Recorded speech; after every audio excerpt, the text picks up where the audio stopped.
नमस्कार, मेरा नाम डॉक्टर शैलेंद्र पंड्या है, पूर्व सदस्य राजस्थान बाल आयोग एवं निदेशक गायत्री सेवा संस्थान। साथियों, आज की दूसरी चर्चा में एक और महत्वपूर्ण विषय बच्चों से जुड़ा हुआ आज हम चर्चा करेंगे। वो है POCSO act, protection of childrens against sexual offence.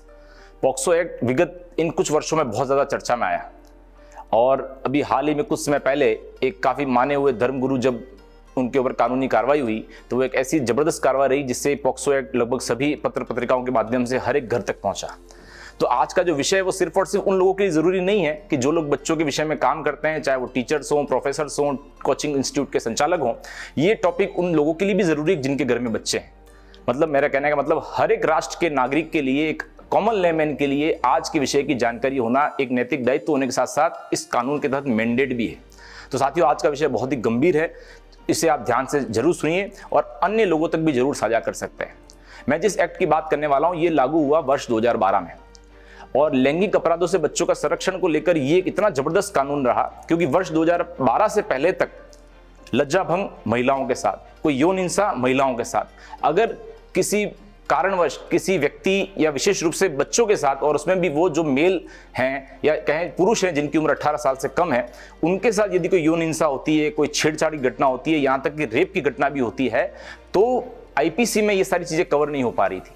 और वहीं बात करें यदि महिलाओं की या बच्चियों की जिनकी उम्र 18 साल से कम है, तो केवल मात्र रेप जैसा शब्द था और एक ऐसा घिनौने कृत्य था जिसमें इनको संरक्षण फिर भी मिल जाता था। लेकिन सामान्य जो बच्चियां विद्यालय से बाहर निकलती हों, अपने गली मोहल्लों में घूमती हों या आसपास कहीं पर भी यदि यौन हिंसा का शिकार होती हैं, वो छेड़छाड़ हो सकता है, बुरे इशारे हो सकते हैं, बलात्कार तो बहुत दूर की बात है, ऐसी जो भी घटनाएं हमारी बच्चियां समाज की झेलती हैं वो सब संरक्षण से वंचित थी। तो वर्ष 2012 के बाद जब ये एक्ट लागू हुआ तो उस एक्ट के आने के बाद हर एक छोटी बड़ी बारीकी से ये सारी चीजें बाल संरक्षण के अंतर्गत कवर हुई। तो ये बहुत अपने आप में एक महत्वपूर्ण एक्ट है। दूसरी इसकी विशेषता ये जेंडर न्यूट्रल है। मतलब ये जो एक्ट बात करता है ये बालक और बालिका में कोई भेद नहीं करता। मतलब 18 साल से कम यदि कोई भी पीड़ित है, वो चाहे बालक हो चाहे बालिका, समान सारे सेक्शंस प्रोविजंस उस पर लागू होते हैं और करने वाला जो एक्यूज्ड है, जो अपराधी है, उसको उतनी सजा मिलेगी। हाल ही में एक और अमेंडमेंट हुआ, उस अमेंडमेंट के बाद तो इतना जबरदस्त बदलाव आया है कि अगर 12 वर्ष से कम किसी बच्ची के साथ एग्रीवेटेड सेक्सुअल असॉल्ट होता है, कोई रेप जैसी घटना होती है, तो उसको मृत्यु दंड तक मिल सकता है।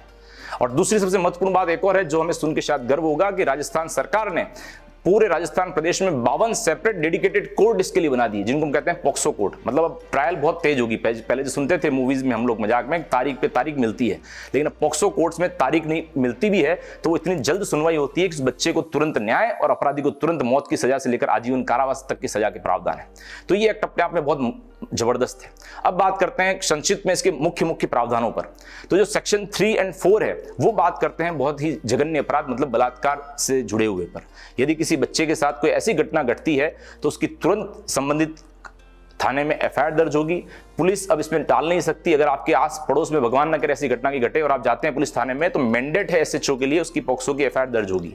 बच्ची को मेडिकल सहायता मिलेगी। यदि लड़की है तो उसकी पूरी हर जगह पर मेडिकल या पुलिस कार्रवाई में महिला कोई न कोई पुलिस प्रतिनिधि, और हॉस्पिटल में भी महिला प्रतिनिधि उसके साथ होना अनिवार्य है।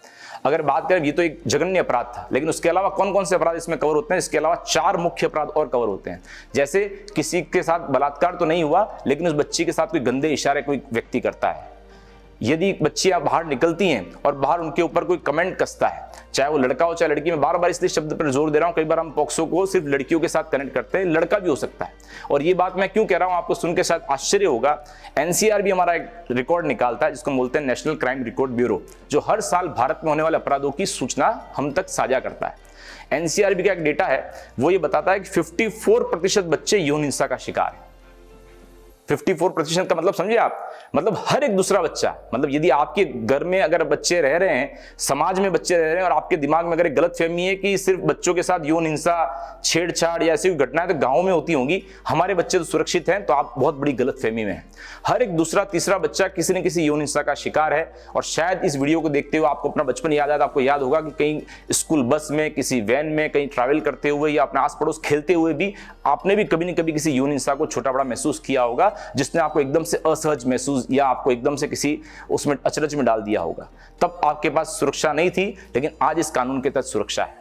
साथ ही साथ एक और मेजर प्रोविजन है जो हमें जानना बहुत जरूरी है। यह बात करता है कि बच्चों को अश्लील साहित्य दिखाना या उन्हें बताना मतलब आप चाहे मोबाइल हो, चाहे कोई कॉमिक्स हो, चाहे कोई किताब हो, यदि कोई अश्लील फोटो भी कोई बच्चा किसी को बताता है और बच्चा या बच्ची आपको आके घर पर कहते हैं या बताते हैं कि भैया दीदी मेरे साथ ऐसी घटना घटी है, उसके ऊपर अनिवार्य कार्रवाई होगी और उसको भी कम से कम 5 साल तक की सजा का प्रावधान है। पॉक्सो की एक और बहुत आवश्यक जानकारी यह भी है कि इसमें हर एक सेक्शन में मिनिमम सजा का प्रावधान किया हुआ है। मतलब जज साहब चाहें तो भी उससे तो कम सजा उनको देनी है, अधिकतम जो इसमें मेंशन किया हुआ है, तो अपराधी बच नहीं सकता। और चौथी और एक महत्वपूर्ण एक और इसमें जानकारी है जो आपके लिए मेरे लिए जानना बहुत जरूरी है, वो है मैंडेट रिपोर्टिंग। मतलब यदि आप टीचर हैं और यदि बच्चा आके आपको कहता है कि मैडम मेरे साथ घर पर जो मेरे रिलेटिव हैं या मेरे पड़ोस के कोई अंकल हैं, या यहाँ तक कि ऐसी भी घटना हमने आयोग में बहुत सारे ग्रीवेंसेस हमने ली है जब बच्चों ने बताया कि उनके खुद के पापा रात को ड्रिंक करके उस बच्ची के साथ में गलत हरकत करते हैं। उसने टीचर को बताया, टीचर को लगा कि ये रिपोर्ट मेरा काम नहीं है, मैं कहाँ इस पुलिस के चक्कर में पढ़ूं, तो आपने उससे बच गए। लेकिन पॉक्सो एक्ट आने के बाद मैंडेट रिपोर्टिंग है। मतलब यदि आपकी जानकारी में है कि आपके आस पड़ोस, आसपास, ऑफिस में कहीं पर भी यदि बच्चे के साथ कोई गलत काम हुआ है तो आपको उसकी अनिवार्य रिपोर्ट करनी है। यदि आप रिपोर्ट नहीं करते हैं और ये जानकारी आयोग को या सरकार को कुछ समय बाद मालूम चलती है तो बिना अपराध किए भी आप अपराधी बन चुके हैं और आपको न्यूनतम 6 माह की सजा का प्रावधान है। तो देखिए कितनी बड़ी बात है कि आपने सिर्फ रिपोर्ट नहीं किया पुलिस में एक बच्चे के संरक्षण की बात को, तो भी आपको 6 माह की सजा हो सकती है। और अंत में एक और बात जिसमें आपके लिए बहुत जानना जरूरी है वो ये है कि इसमें पूरी की पूरी चीज को चाइल्ड फ्रेंडली बनाया हुआ है। मतलब अगर कोई बच्चा पीड़ित है तो आपको उसके घर वालों को, अपने उनको रिलेटिव्स को ये बात बतानी है कि इन्हें घबराने की जरूरत नहीं है। उस बच्चे का संरक्षण, चाहे आपको एक एडवोकेट की जरूरत होगी, सरकार अपॉइंट करेगी। विधिक सहायता के अंतर्गत उसको पीड़ित प्रतिकार में बच्ची को मुआवजा भी उपलब्ध करवाते हैं जो 5 लाख तक तब भी राजस्थान सरकार में दिया जा चुका है। तीसरा, जब भी बच्ची जाएगी तो बिल्कुल उसकी कैमरा ट्रायल होगा। मतलब उनका डेडिकेटेड कोर्ट तो है ही है, लेकिन कोर्ट के अंदर भी उस बच्चे के लिए अलग से कमरा है। मतलब वो अपराधी को देख सकती है लेकिन अपराधी उस बच्चे को नहीं देख सकता। जो भी पुलिस वाला इस केस में काम कर रहा है वो खुद उस बच्चे के पास आएगा जब भी उसको जरूरत होगी। बच्चे को या परिवार को थाने में नहीं बुलाया जाएगा। थाने में बैठाना तो दूर की बात है, उन बच्चों के साथ में कोई ऐसा व्यवहार नहीं होगा जिससे बच्चा असहज महसूस करे। तो कहने का तात्पर्य यह कि इस पूरे कानून को शुरुआत से लेकर जब तक न्याय नहीं मिलता है बाल हितैषी, मतलब चाइल्ड फ्रेंडली बनाया हुआ है। बच्चे बिल्कुल भी घबराए ना, ऐसी व्यवस्थाओं को सुनिश्चित किया गया है। लेकिन कई बार जानकारी के अभाव में हम लोग कई सारा पैसा वकील को दे देते हैं, कई बार चक्कर काटते हैं और कई बार इन सब चीजों का हम लोग शिकार हो जाते हैं।